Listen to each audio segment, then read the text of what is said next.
สำบายดีพี่น้องสำบายดีFC ทุกคนทุกท่านพอกันยามค่ำคืนเนาะมื้อนี้ก็มางานเฮือนดีพี่น้องมางานเฮือนดีมางานศพแม่ใหญ่กำเนาะ104ปีโลกสลาพี่น้องสบายดีพี่น้องพ่อใหญ่บ้านนี่สบายดีมาทั้งกลางวันกลางคืนผู้นำนี่ถือว่าเข้มแข็งนะเพื่อนนั้น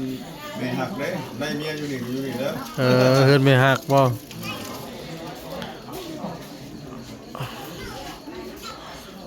กับบ้านเฮากับบ่ทิมบ่ปากันเนาะมีเวียกหยังก็มาซอยกันจับคนละไม้ละมือแต่ว่าทุกทุกเฮือนสิเป็นแนวนี้เนาะบ้านเฮาเนาะสิเอ้ยน้องหมู่คู่พี่น้องญาติมาช่วยกันในงานแล้วก็ยามกลางคืนมากับมางานกันนั่นนี่แหละมาอื่นๆเนาะมีไพ่ไฮโล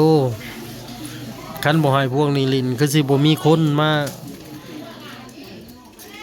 สิบ่ให้คันบ่ลินนั่นนี่ก็สิบ่มีเพื่อนปานใดพี่น้องให้เขาเจ้าลินเป็นเพื่อนแจ้งผู้ใดเขาเจ้าลินพี่น้องคือนี่นะ104 ปีเขาเจ้าว่า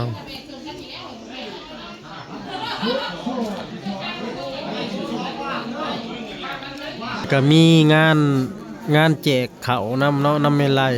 แม่จันคิดเพื่อนใกล้ติดกันนี่แหละเพราะว่าเอาลงมือซื่นมื้อก่อนนะเนาะมือบุญบ้านน้ำมงแหละบุญบ้านเฮาคันเสียชีวิตแม่นเสียต่อกันเนาะพี่น้องสำบายดีพี่น้องเขามางานเฮือนดีมาเป็นเพื่อนเขาเจ้าเนาะแล้วก็มีอยู่งานแจกข้าวอ่อนแหละอยู่ทั้งหลังพี่น้องติดกันกับเพื่อนผู้เราเสียนี่แม่ใหญ่บุญมาซื้อเล่าแท้แต่ว่าลูกเราซื้อกำเลยห้องผู้ใหญ่แม่ใหญ่กำเฮาก็ไปแทกหน้าแต่เช้าเนาะแล้วก็13:30 นาทีผู้ใหญ่บ้านประกาศเฮากับแลนมาเก็บประกันภัยบัดนี้เฮาก็ให้เขาเจ้าไปแทกหน้าก็เลยมาเก็บประกันภัยนะในเรือนดีนี่เป็นกำลังใจให้ผู้อยู่เนาะแล้วก็เสียใจนำครอบครัวของเพิ่นพี่น้องไผก็บ่อยากเสียเนาะแต่ก็มันห้ามบ่ได้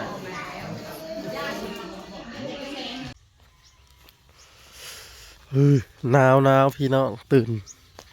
ยามเช้ามากบรรยากาศเย็นน้ำหมอกก็ลงแห้งกลับมา10:30เมื่อคืนนี่พี่น้องกลับมาแต่เฮือนดีเนาะบ้านเฮาเอิ้นเฮือนดีไปงั้นเฮือนดีเป็นเพื่อนมื้อนี้มีทั้งเฮือนดีมีทั้งงานแจก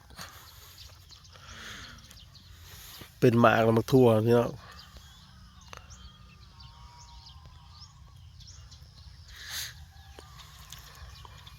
ทั่วก็มักแต่งเป็นหมากเลยได้ผู้แต่งกับเขาลูกเขาโหลอยู่หมากดกขนาดมักทั่วกับกลโพนอยู่พี่น้องพักก็เป็นดอก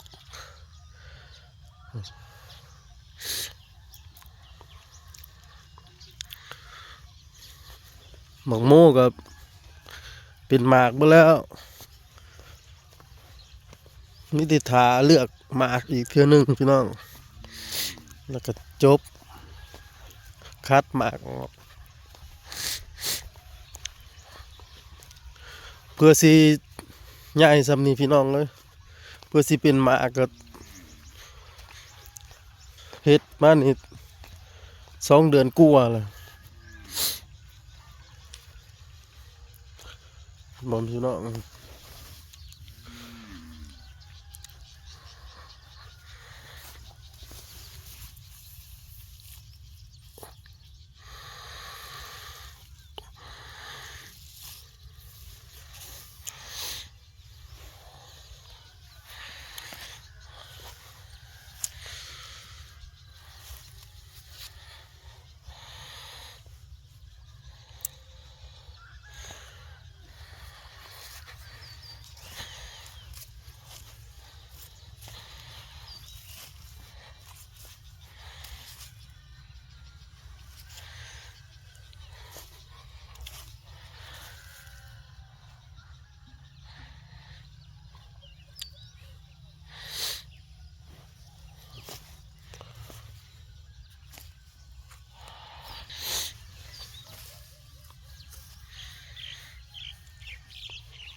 มั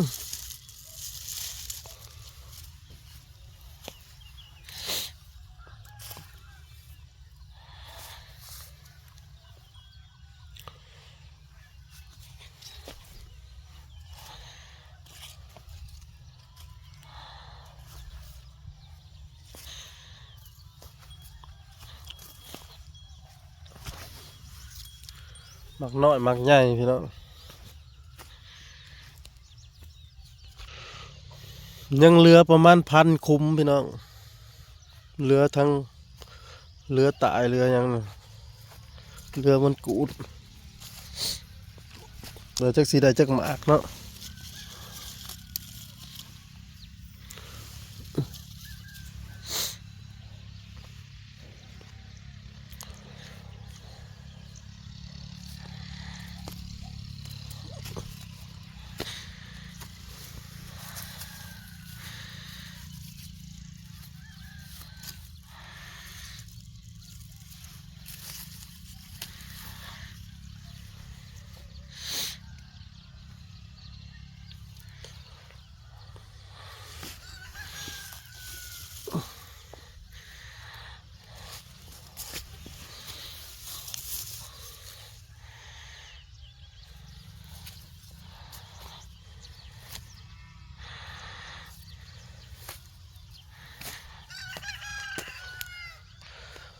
เลือกหมากบ่ได้พี่น้อง